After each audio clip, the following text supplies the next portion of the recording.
الحمد لله أستعينه وأستغفره ونعوذ بالله من شرور أنفسنا من يهد الله فلا مضل له ومن يضلله فلا هادي له ونشهد أن لا إله إلا الله وحده لا شريك له وأشهد أن محمدا عبده ورسوله قال الله تعالى في كلامه المجيد وفي فرقانه الحميد أعوذ بالله من الشيطان الرجيم بسم الله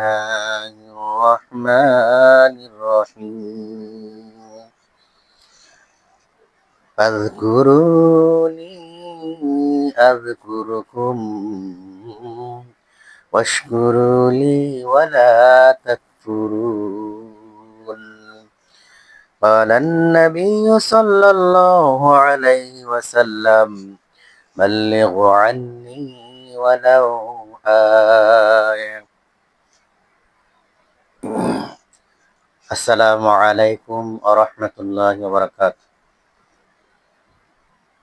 لا إله إلا الله لا إله إلا الله جر لا إله إلا الله لا إله إلا الله ভজন দিলে আছে যার আল্লাহর ভয় ভজন দিলে আছে যার আল্লাহর ভয় আল্লাহ আল্লাহ সব সময় আর নিদ্রা ভালো লাগে না আর নিদ্রা ভালো লাগে না ভালো লাগে শুধু ইল্লাল্লাহ লা ইলাহা ইল্লাল্লাহ জুড়ে লা ইলাহা ইল্লাল্লাহ বহু দূরই মদিনা কেমনে যাব জানি না দয়া কর দয়াল আল্লাহ ওরাও মনের বাসনা লা ইলাহা ইল্লাল্লাহ জুড়ে লা ইলাহা ইল্লাল্লাহ লা ইলাহা ইল্লাল্লাহ মুহাম্মাদুর রাসূলুল্লাহ।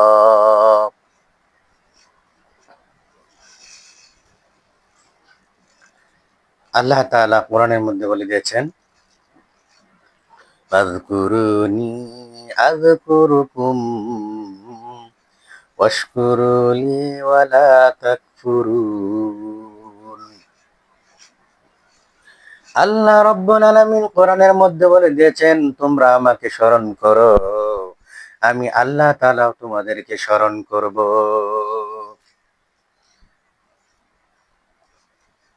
এক দরবেশ সে তার নিজের খানকায় বসে জিকির আজগার তসবিহ তাহলিল পড়তেছে। পড়তে পড়তে এক পর্যায়ে সে একজন আবেদ হয়ে গেল, ইবাদতকারী। ওই বাদশাহ যখন তসবিহ পড়তেছে পড়তেছে সুবহানাল্লাহ আলহামদুলিল্লাহ লা ইলাহা ইল্লাল্লাহ আল্লাহু আকবার, এইভাবে যখন আল্লাহর গুণকীর্তন করা শুরু করে দিল, করতে করতে করতে করে হঠাৎ করে একজন এসে তাকে বলতে লাগলো, হুজুর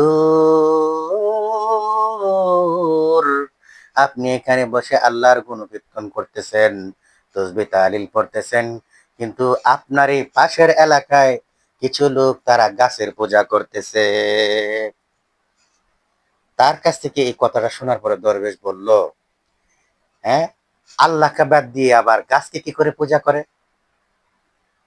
এই কথা শোনার পরে দরবেশ রাগে ফেটে ফায়ার হয়ে গেল, চোখের মধ্যে আগুন জ্বলে আসলো, রাগে গড়গড় করতে শুরু করলো। তারপর একটা কোরাল তার কাঁধে নিয়ে ওই গাছটাকে কাটার জন্য রওনা হয়ে গেল। যাইতেছে যাইতেছে যাইতেছে, হঠাৎ করে শয়তান শয়তান একজন বৃদ্ধ বেশের লোক ধারণ করে, টুপি লাগাইয়া পাগড়ি লাগাইয়া শয়তান ভালো দরবেশের মতো আরেকজন দরবেশ ছদ্মবেশ ধরল। ওই শয়তান মুরব্বী সেজে গুজে আর দরবেশ সেজে এই আবেদকে তখন দুই হাত প্রসারিত করে তাকে বাধা দিল, দুই হাত প্রসারিত করে তার পথ আটকে ধরলো। এবার দরবেশকে জিজ্ঞাসা করতেছে, কি হে ভাই দরবেশ, আপনি আপনার জায়গায় বসে তসবি তাহলিল পড়তেছেন, গুণকীর্ত করতেছেন, আল্লাহ খুশি হইতেছেন, আপনি আপনার কাজ করেন, তারা তাদের মূর্তি পূজা তাদের গাছ পূজা করতে থাকো, তাদেরকে করতে দেন। সে বলল, না না না, আল্লাহকে বাদ দিয়ে মানুষ কি করে গাছের পূজা করতে পারে? আমি থাকতে তা কখনোই হতে দিব না, ওই গাছকে আমি নিশ্চয়ই কেটে ফেলবো। শয়তান বলল, আমি গাছ কাটতে দিব না। আর দরবেশ বলতে লাগলো, আমি গাছ কেটে ফেলবো। এই নিয়ে দুজনের মধ্যে কথা কাটাকাটি হওয়ার পর এক পর্যায়ে তাদের মধ্যে যুদ্ধ শুরু হয়ে গেল। যুদ্ধ, দুইজন এমন স্পিডে মারামারি শুরু করে দিল। মারামারি করতে করতে দেখা গেল শয়তানকে দরবেশ এক পর্যায়ে মাটির নিচের মধ্যে ফেলে দিল। আর শয়তানের বুকের উপর বসে ওই দরবেশ তখন বলল, বল বল, আরো করবি, আরো করবি, হ্যাঁ আরো করবি।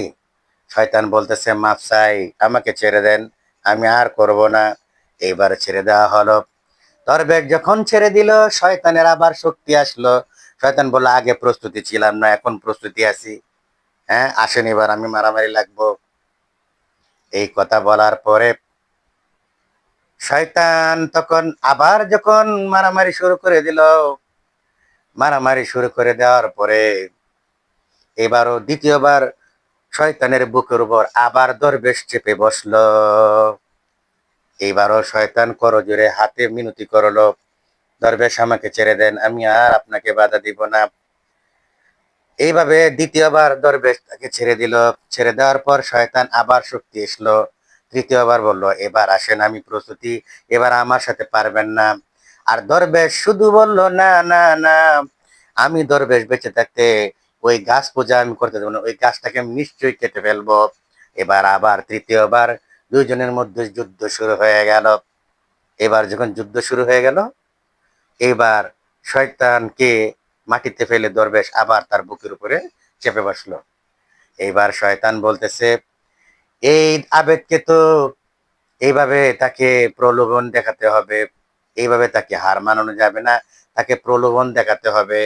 বলতেছে, আচ্ছা আবেদ মানুষ, দরবেশ মানুষ, তুমি গরিব মানুষ, তুমি এখন এখন চলে যাও, ওই গাছটা তোমাকে কাটতে হবে না, বিনিময়ে আমি তোমাকে প্রতি রাত্রে তোমার বিছানার বালিশের নিচে তিনটা করে স্বর্ণের টুকরা রেখে আসবো।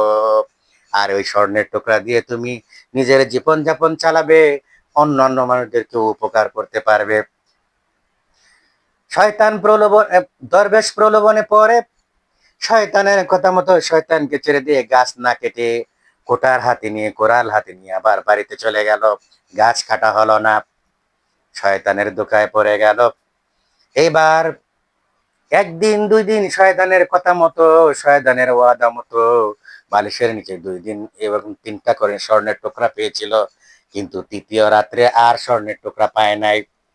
এইবার রাগে আবার কোরাল হাতে নিয়ে দরবেশ যখন ওই গাছ কাটার জন্য গেল, এইবার আবার সেই বৃদ্ধ বয়সী মুরব্বী শয়তানের সাথে দেখা হয়ে গেল। এবার শয়তান বলতেছে, দরবেশ আপনি কোথায় যাচ্ছেন? দরবেশ বলল, আমি ওই গাছটি আবার কাটতে যাইতেছি। শয়তান বলল, না, এই গাছটি আমি কাটতে দেব না, আবার দুই হাত প্রসারিত করে তাকে বাধা দিল। এইবার যখন দরবেশ আর শয়তানের মধ্যে যুদ্ধ শুরু হয়ে গেল, এবার যুদ্ধে দরবেশ পরাজিত হয়ে মাটির নিচে পড়ে গেল। দরবেশের বুকের উপরে এইবার শয়তান সে চেপে বসলো। দরবেশ তখন বলল, কি ব্যাপার, এত শক্তি তোমার কোথা থেকে এলো? তখন তো তুমি আমার সাথে পেরে উঠছিলে না, এখন কিভাবে পারলে? এবার শয়তান বলল, পূর্বে তোমার রাগ ছিল, আল্লাহর পরে ইমানের পাওয়ার ছিল, আর এখন তোমার ইমানের পাওয়ার তো নাই, বরং তোমার স্বর্ণের প্রতি লোভ চলে যাওয়ার কারণে, প্রলোভন হয়ে যাওয়ার কারণে তুমি কাজেই তোমার ইমান চলে গেছে, আর ইমান চলে যাওয়ার কারণে তুমি আমার কাছে পরাজিত হয়ে গেলে। সুতরাং এই এটাই হলো বিশ্লেষণ, এটাই হলো কারণ যে আল্লাহর ভালোবাসা, আল্লাহর মহব্বত, আল্লাহর ইমান যার ভিতরে থাকবে, আর যতক্ষণ থাকবে ততক্ষণ আল্লাহ তাকে সাহায্য করবেন। আর যখন মানুষ দুনিয়ার লোভে পড়ে যাবে, তখনই তাকে বিপদের সম্মুখীন হতেই হবে, হতেই হবে, হতেই হবে, ঠিক কিনা? বন্ধুরা আমার, আমার কথা বুঝতেছেন আপনারা? শহর থেকে ভাগিনা আসছে বাড়িতে বেড়াতে। তো ভাগিনা আসে মামা ক্ষেতের মধ্যে, মামা তো বোন আছে, আর মামি রান্না বান্না করে থাকে, খাবার সামনে দিয়ে বলল, সান্ত্বনা দিয়ে বলতেছে, বাবারে ঘরে যা কিছু ছিল রান্না করছি, খেতে থাকো, তোমার মামা আসলে বাজার সদাই করে নিয়ে আসলে পরে ভালো রান্না করব। তো ছেলে খাইতেছে আর বলতেছে, something is better than nothing. তো মেয়েটা তখন বলতেছে, ভাইয়া তো দাদা ইংরেজিতে কথা বলতেছে, মানে খুব দামি কথা, খুব ভালো কথা বলতেছে। তো মারে মেয়ে বলতেছে, আম্মা ভাইয়া কি বলছে তুমি বুঝছো? হ, বুঝছি। কি কইছে মা? কছে কইছে শামসুদ্দিনের বেড়ার ঘরের জিয়ের দিকে নাতি। অন, এটা কি something is better than nothing এর অর্থ কি এটা? Something is better than nothing এর অর্থ হলো নাই মামার চেয়ে কানা মামা ভালো। অর্থাৎ না পাওয়ার চেয়ে যেটুকু দিছে এতটুকু খায় আগে ক্ষুধা মিটাই, something is better than nothing, এটা চলবে। সুতরাং আমি যে কথাটা এই যে বুঝাইতেছি, আমি যে বয়ান করতেছি, আপনারা কি আমার কথা বুঝতেছেন? আর যদি না বুঝেন তাহলে তো আমার এই বয়ান বৃথা। হ্যাঁ, বুঝতেছেন তো সবাই? আচ্ছা বন্ধুরা আমার, এক এলাকার মধ্যে আরেকজন দরবেশ, সে তখন কত বড় আল্লাহওয়ালা ছিল। সে সারাদিন কাজের ফাঁকে ফাঁকে যখনই সময় পায় তখনই করে লা ইলাহা ইল্লাল্লাহ মুহাম্মাদুর রাসূলুল্লাহ, এভাবে কালেমা পড়তে পড়তে পড়তে পড়তে 70,000 বার কালেমা পড়ার একটা নেশাব বানালো।